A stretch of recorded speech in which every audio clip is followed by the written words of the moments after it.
Thank you for joining Cancer Support Community Atlanta for the Tell Me More series. This program focuses on neuropathy and is led by Dr. Bonta with Georgia Cancer Specialists.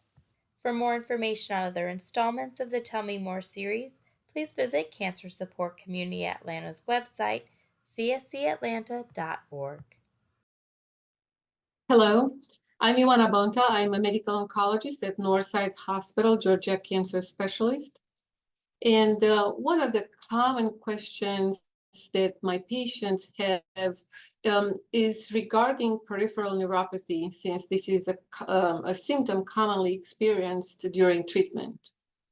So we're going to talk today more about peripheral neuropathy. What is peripheral neuropathy? Peripheral neuropathy is a general term for a series of disorders, and those are resulting from damage to the body's peripheral nervous system.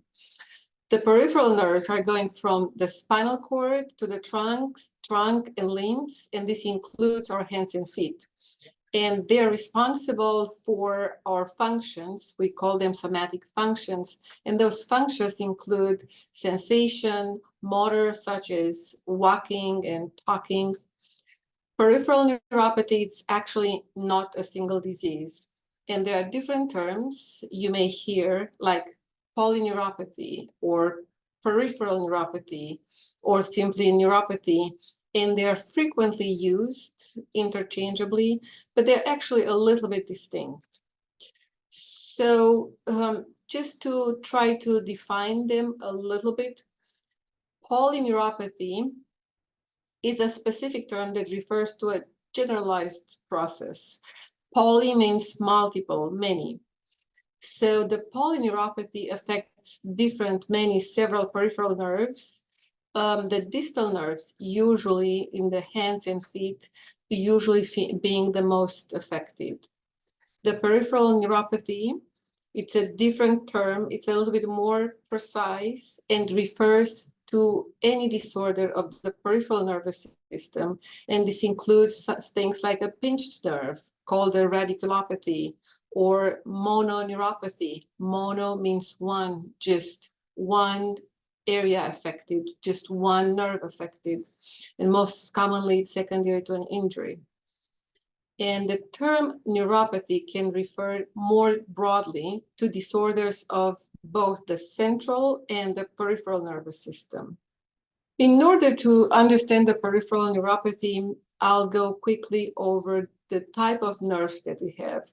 We have motor nerves, sensory, and autonomic nerves.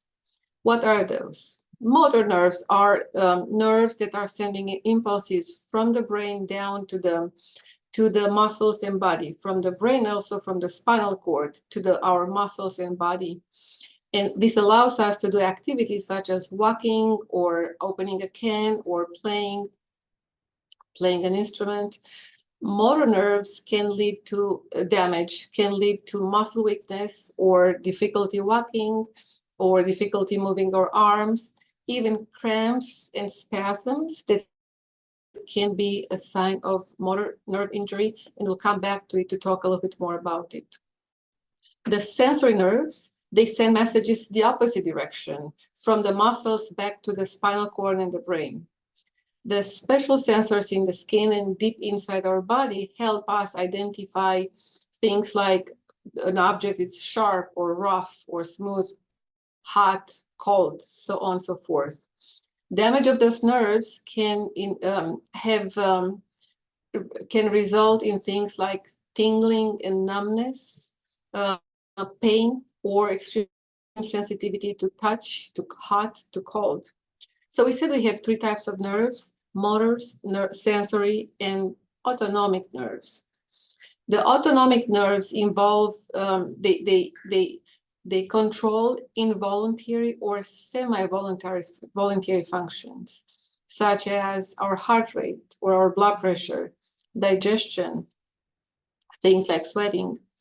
Usually, the autonomic nerves are not involved with peripheral neuropathy. When the autonomic nerves are damaged, we can experience things like the heart rate is too fast or too slow, or we're becoming dizzy when we're changing from sitting down to standing up. The autonomic nerve damage may also result in things like difficulty swallowing, or the stomach is not emptying fast enough, so we have nausea, vomiting, so on and so forth. What are the symptoms of peripheral neuropathy?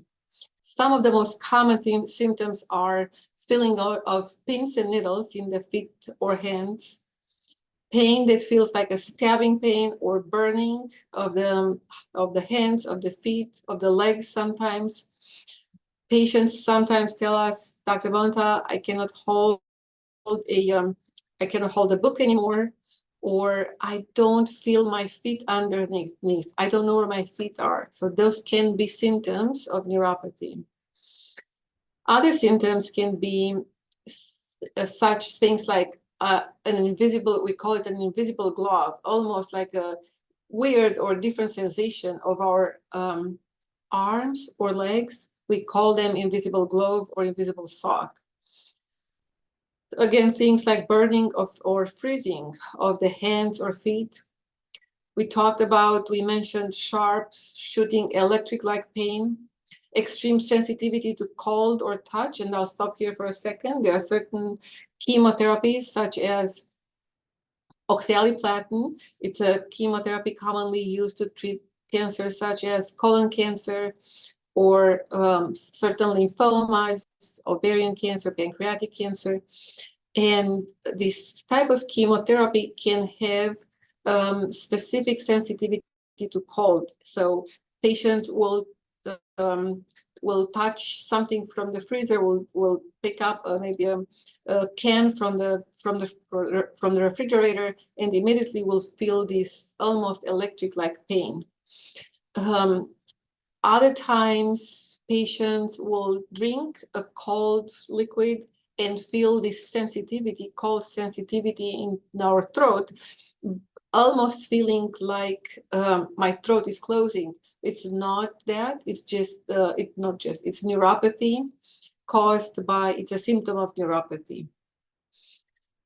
Other symptoms can be such as loss of balance and coordination, and this is very significant because it can lead to falls, and we'll talk about it a little bit later.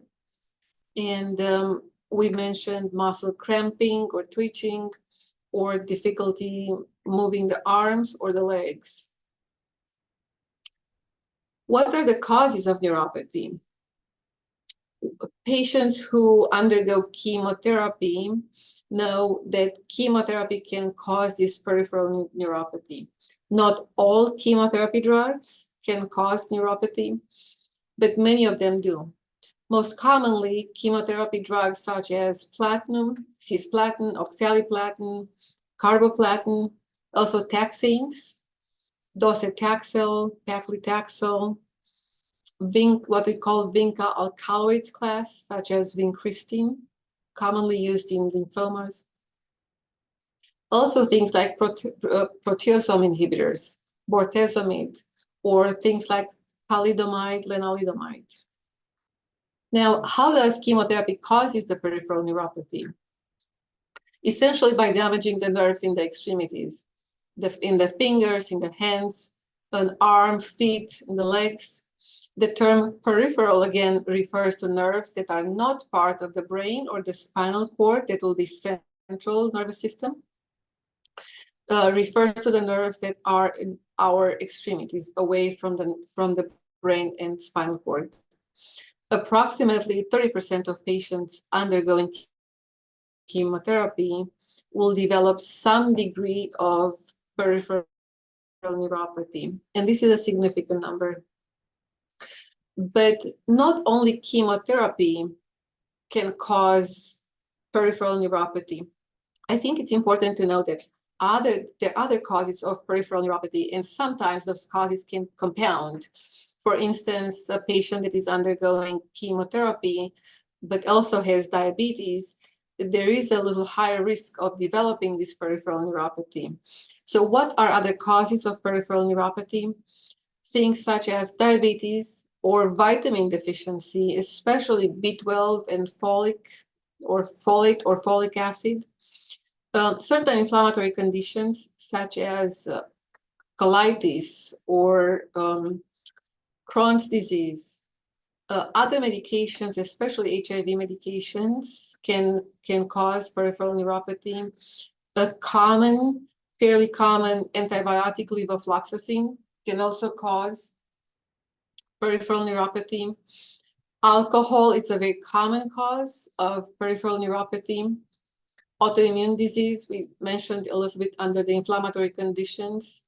Renal failure, exposure to toxins such as lead or certain herbs used in Eastern medicine, certain supplements can actually cause neuropathy. So attention when we do any supplements, it's important to check in with our medical team. Also, injury or trauma can cause neuropathy. And sometimes we don't have any of those conditions. Patients don't have cancer, don't have chemotherapy, and they develop peripheral neuropathy, and we call it idiopathic peripheral neuropathy, meaning no identifiable cause. When can somebody develop peripheral neuropathy?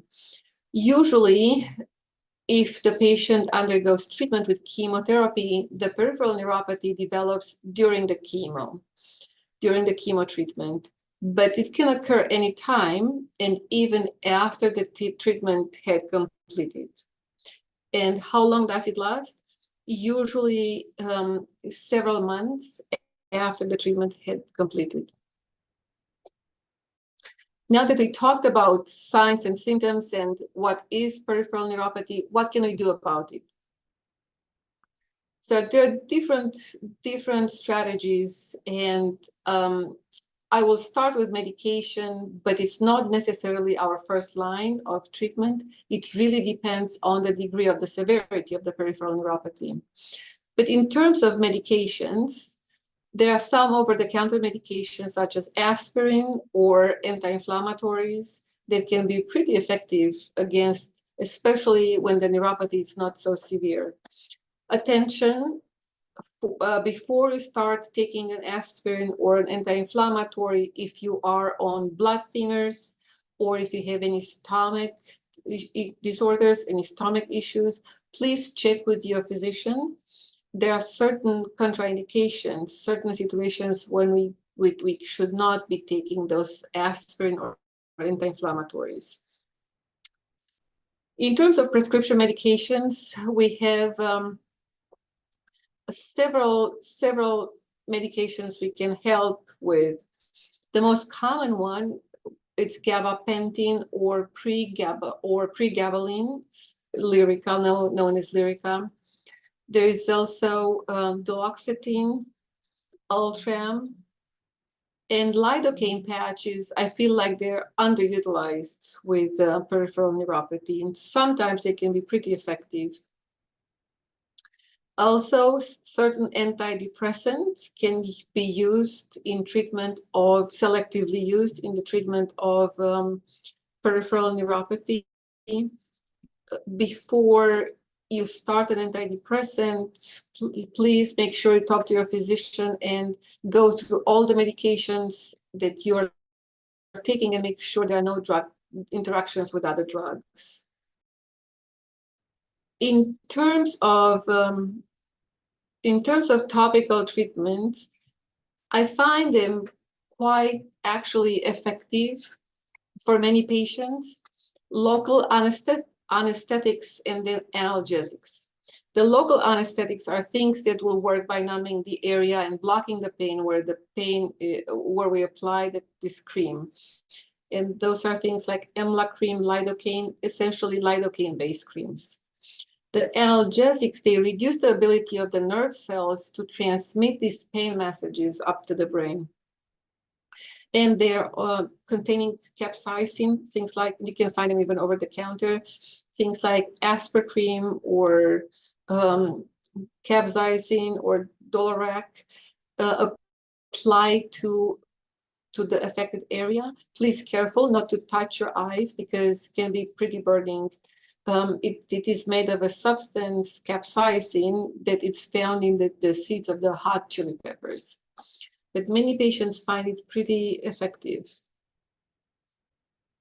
In terms of physical therapy, I think this is the most important component of the treatment of peripheral neuropathy.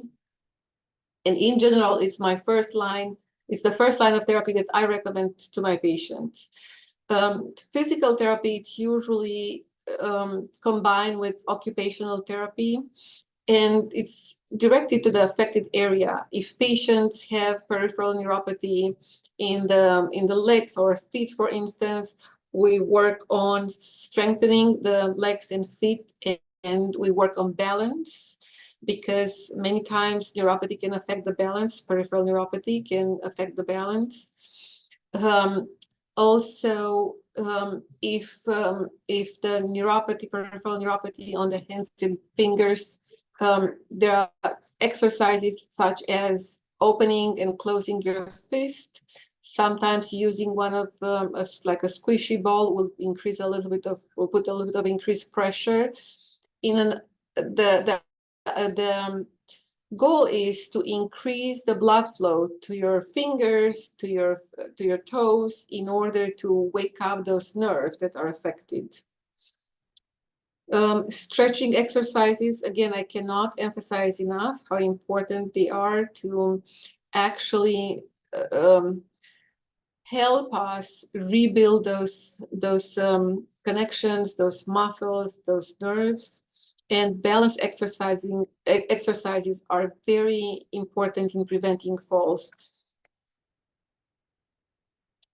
Massage of the affected area, it's very effective. Things like acupuncture, biofeedback, relaxation, meditation, Tai Chi have been studied, and there is some benefit from each of them. If there are things such as maybe carpal tunnel, in addition to peripheral neuropathy from chemotherapy, things like splints can help. A common question patient asks is regarding supplements. The supplements have not been shown to be effective in rigorous clinical trials. But if you decide to take any herb or supplement, it's important that you talk to your medical team, make sure there are no interactions with the treatment that you get, and make sure there are no side effects that can negatively impact your health. So we mentioned earlier preventing falls. Small things, simple things that we can do in order to decrease our chance to have a fall are things like using a nightlight. There are certain night lights that they go on when there's dark, and then they go off when the light goes on.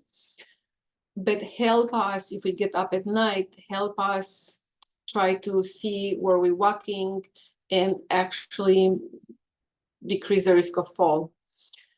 Keep clutter, and especially throw rugs off the floor. Keep any cords off your pathway. Use handrails when taking the stairs. If possible, handrails in the shower also help, because frequent falls happen in the showers. And use some of those slip-free or skid-free shower and bath mats. Another frequent question we have is, can chemotherapy-induced peripheral neuropathy can be prevented? Unfortunately, symptoms of chemotherapy-induced peripheral neuropathy cannot be completely prevented. However, identifying those symptoms early and treating it early before the symptoms become too severe can help reduce the effects. If your peripheral neuropathy is severe, also, talk to your doctor. May need to adjust the chemotherapy treatment. Sometimes we reduce the dose, or sometimes we increase the intervals between the chemotherapy treatments in order to help restore the sensation, decrease the peripheral neuropathy. Some small studies have suggested a cryotherapy, which is wearing chilled socks and gloves, may reduce the occurrence of peripheral neuropathy with a particular chemotherapy called taxanes, used in cancer such as breast cancer. And most importantly, when you develop any symptoms that are concerning to you, speak with your medical team as soon as you start developing peripheral neuropathy symptoms. And here are several resources that are easily accessible and can give us more information on peripheral neuropathy. Thank you. Thank you for watching this installment of the Tell Me More series. We invite you to visit cscatlanta.org to learn more about the virtual and in-person oncology programs available through Cancer Support Community Atlanta.